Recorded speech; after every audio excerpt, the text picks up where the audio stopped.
इसलिए अपनी वीरता को जागृत करो हिंदुओं, संगठित हो जाओ हिंदुओं।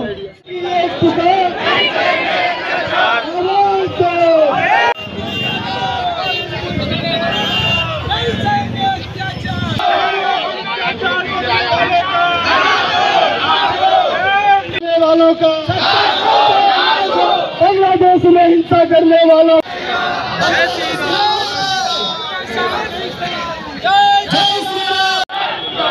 विश्व का हिंदू एक है। भारत माता की, भारत माता की मातरम। बांग्लादेश के हिंदुओं के लिए सरकार ने कदम उठाए होंगे, लेकिन हम यहाँ भारत के समस्त हिंदुओं को ये कहना चाहते हैं कि जब आप अपने ऊपर हो रहे अत्याचारों की आवाज नहीं उठाएंगे तो आपके लिए रोने वाला कोई नहीं है। इसलिए हम अहिंसा का पाठ पढ़ते हुए ये भूल गए कि हम भेड़ियों के साथ हैं, और भेड़ियों के साथ अहिंसा के व्यवहार से हम जिंदा रह नहीं सकते। इसलिए हमारी अस्मिता, हमारा सम्मान, हमारे संप्रभुता और इस देश की भी अखंडता और पूरे विश्व के अंदर जो हिंदू हैं अभी यहाँ पे घोष लगा रहे हैं कि हम सब हिंदू एक हैं। बांग्लादेश के हिंदू की पीड़ा हमारी पीड़ा है। हमने ये पीड़ा पहले भी झेली थी। कश्मीर के जब कश्मीरी हिंदुओं के ऊपर अत्याचार हुए उस समय हम मौन रहे, और उस मौन का दुष्परिणाम क्या हुआ कि वो क्षेत्र हिंदुओं से खाली करा दिया गया।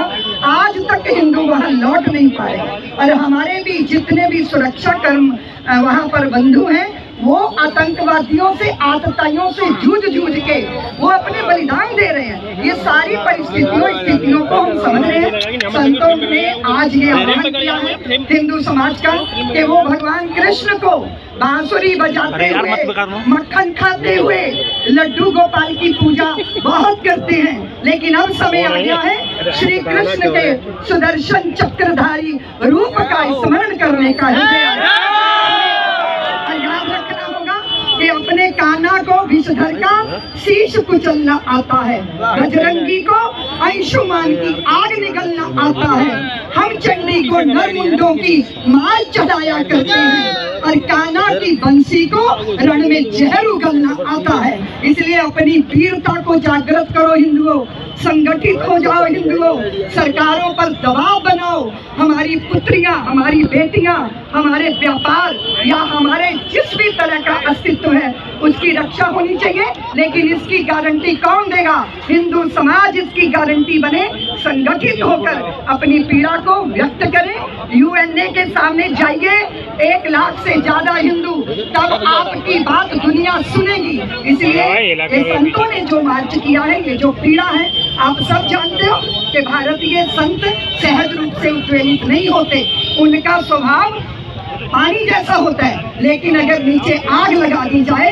तो वो जल भी उबलने लग जाता है। अधिक रगड़ करोगे तो चंदन में भी आग पैदा हो जाती है। ये वेदना की आग है, ये हृदय के अंदर दर्द है। हमारे बांग्लादेश के हिंदुओं को जिस तरह हमने रोते बिलखते और जान की भीख मांगते देखा है, लेकिन मैं आप पत्रकारों के माध्यम से एक खुशी व्यक्त करना चाहती हूँ कि बांग्लादेश का हिंदू जिस तरह एकत्रित होकर, संगठित होकर सड़कों पे उतरा और उसने अपने अस्तित्व की घोषणा की, वो सचमुच भारत के हिंदुओं का हृदय उसके लिए धन्य हो गया है। मैं निश्चित रूप से मानती हूँ कि अगर बच्चा रोता नहीं है ना तो माँ भी दूध नहीं पिलाती, इसलिए ज्यादा मौन रखना ये भी स्वीकार का लक्षण होता है। इसलिए अपनी चुप्पी तोड़िए। हम संसार में कहीं भी हों, चाहे पाकिस्तान में, पाकिस्तान के कितने हिंदुओं के साथ अत्याचार हुआ, आज तक 7 करोड़ हिंदू मार दिए गए। बांग्लादेश और पाकिस्तान में सारी दुनिया में कोई इस पर बात नहीं करता, क्योंकि हम चुप हैं। इसलिए चुप्पी तोड़ी है, और संत जब चुप्पी तोड़ते हैं तो क्रांति होती है, और इस क्रांति की बहुत बड़ी जरूरत है।